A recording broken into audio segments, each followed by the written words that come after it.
दोस्तों, आज हम आपको अपने इस वीडियो के माध्यम से एक ऐसे खूबसूरत वारदात के बारे में बताने जा रहे हैं जो इस्लाम में आपकी आस्था को और भी ज़्यादा मजबूत कर देगी। दोस्तों, ख्वाजा मोइनुद्दीन चिश्ती का नाम तो आप सभी ने सुना ही होगा और आज के इस वीडियो में हम आपके सामने ख्वाजा मोइनुद्दीन चिश्ती के जीवन के एक खूबसूरत कहानी को पेश करने जा रहे हैं। लेकिन इससे पहले कि हम अपने इस वीडियो को शुरू करें, आप में से जिन लोगों ने अभी तक हमारे इस चैनल को सब्सक्राइब नहीं किया है, वे हमारे चैनल को सब्सक्राइब जरूर करें और उसके बगल वाले बेल आइकॉन को जरूर दबाएं। तो चलिए शुरू करते हैं।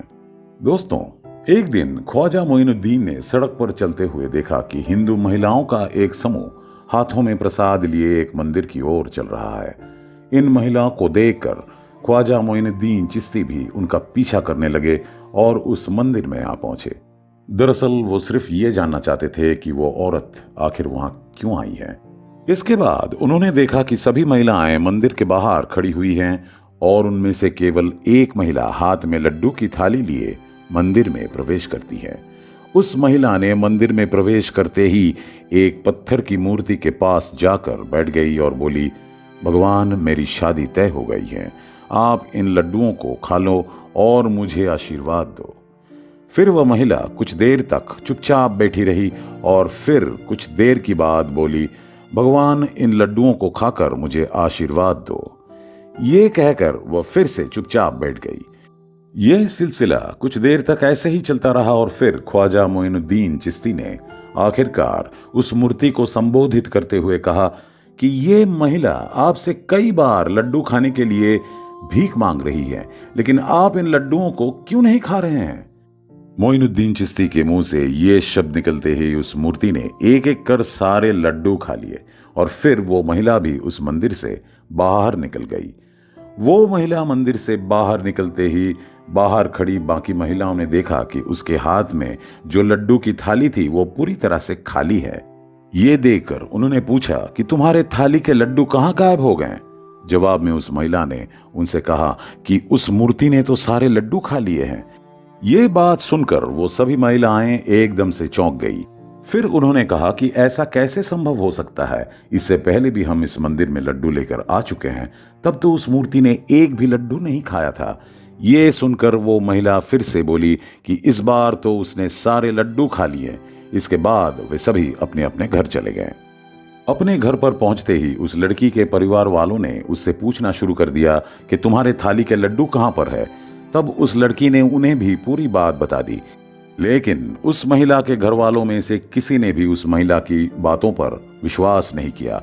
उल्टा वो लोग उसे ही भला बुरा सुनाने लग गए। वे उस महिला से बार बार बस एक ही बात पूछते रहे कि तुमने उस लड्डुओं को कहीं फेंक तो नहीं दिया। लेकिन वो महिला बार बार एक ही बात कहती रही कि उस मूर्ति ने सारे लड्डू खा लिए हैं। आखिरकार उसके परिवार के सभी ने उस महिला से कहा कि तुम्हें एक लड्डू का कटोरा लेकर फिर से उस मंदिर में जाना पड़ेगा। इस बार हम भी तुम्हारे साथ चलेंगे। हम भी ये देखना चाहेंगे कि एक मूर्ति आखिरकार कैसे लड्डू खाती है। इसके बाद वो सभी मिलकर फिर से उसी मंदिर में आ पहुंचे। इस बार भी वह लड़की लड्डू का कटोरा लेकर उस मंदिर में शामिल हुई और उस मूर्ति के सामने बैठकर कहने लगी, भगवान, इन लड्डू को एक बार और खा लो, वरना इनमें से कोई भी मेरी बातों का विश्वास नहीं करेंगे। लेकिन इस बार उस मूर्ति ने एक भी लड्डू नहीं खाए।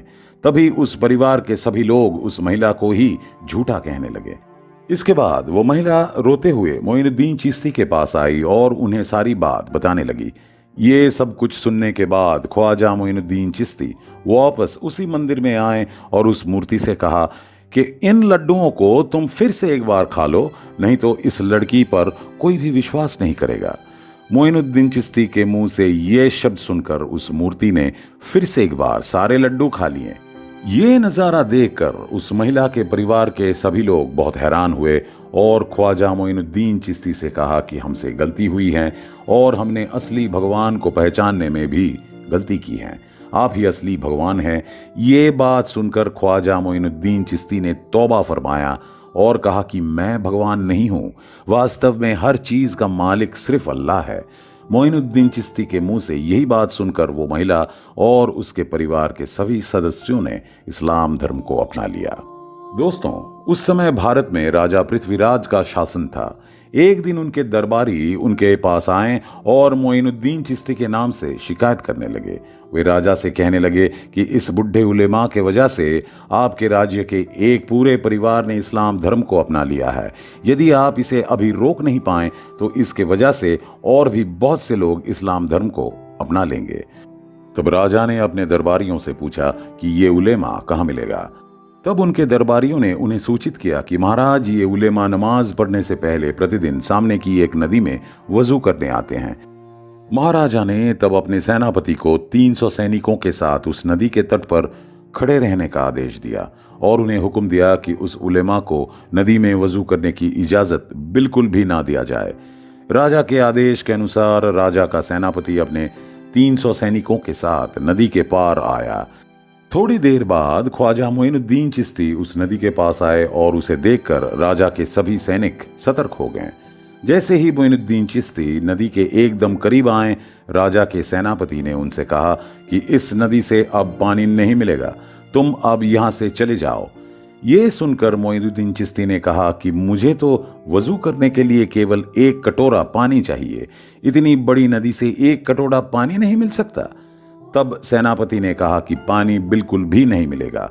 ये सुनकर ख्वाजा मोइनुद्दीन चिश्ती ने कहा, ठीक है, मैं मिट्टी से अपना काम चला लूंगा। ये कहकर वो वहां से चले गए। मोइनुद्दीन चिश्ती को चुपचाप जाते देख सेनापति ने सोचा कि हम इस बुढ़े आदमी से खामखा ही सावधान हो रहे थे। ये बुढ़ा तो बिना कुछ कहे ही चला गया, इसके लिए 300 सैनिकों को लाने की कोई जरूरत नहीं थी। तब ख्वाजा मोइनुद्दीन चिश्ती मिट्टी से वजू करने जा रहे थे, लेकिन फिर अल्लाह ने उन्हें आज्ञा दी कि मिट्टी से वजू सिर्फ वहीं पर ही किया जा सकता है जहां पानी उपलब्ध नहीं है। लेकिन आपके सामने एक पूरी नदी है, आप मिट्टी से वजू क्यों करने जा रहे हैं? ये बात सुनकर ख्वाजा मोइनुद्दीन चिश्ती फिर से एक बार नदी के पास पहुंचे, लेकिन इस बार वह नदी में नहीं गए बल्कि सामने के एक मंदिर में जाकर प्रवेश कर गए। मोइनुद्दीन चिश्ती को मंदिर में प्रवेश करते देख राजा के सैनिक बहुत खुश हुए। वे सोचने लगे कि राजा से ये बुढ़ा उलेमा डरने लगा है और अब इस बुढ़े उलेमा ने खुद ही मंदिर में प्रवेश करने का निर्णय ले लिया है। लेकिन ख्वाजा मोइनुद्दीन चिश्ती ने मंदिर में प्रवेश किया और एक पत्थर की मूर्ति से कहा, तुमने सिर्फ मेरे कहने पर लड्डू के 2 कटोरे खा गए, अब मेरे लिए नदी से कुछ पानी लाओ। मोइनुद्दीन चिश्ती के मुंह से ये बात सुनकर वो पत्थर की मूर्ति फिर से जाग गई और वह नदी से पानी लेने चली गई। ये दृश्य देखने के बाद राजा के सेनापति सहित वो 300 सैनिक चकित रह गए और उन्हें समझ नहीं आ रहा था कि अब उन्हें क्या करना चाहिए। तब मोइनुद्दीन चिश्ती ने उससे कहा, क्या आप इस बार मुझे नदी से पानी निकालने देंगे? मोइनुद्दीन चिश्ती के इस बात को सुनकर सिपाहियों को अपनी गलती का एहसास हुआ और उन्होंने तुरंत मोइनुद्दीन चिश्ती के सामने इस्लाम को कबूल कर लिया। तो दोस्तों, आज का वीडियो बस इतना ही। आज के इस वीडियो को लेकर आपकी क्या राय है ये हमें कमेंट करके बता सकते हैं, और अगर आपको ये वीडियो पसंद आया हो तो इसे लाइक करने के साथ साथ अपने दोस्तों के साथ शेयर ज़रूर कर लेना, और अगर आप हमारे चैनल में नए हैं तो इस चैनल को सब्सक्राइब ज़रूर कर देना। मिलते हैं अगले वीडियो में, तब तक के लिए नमस्कार।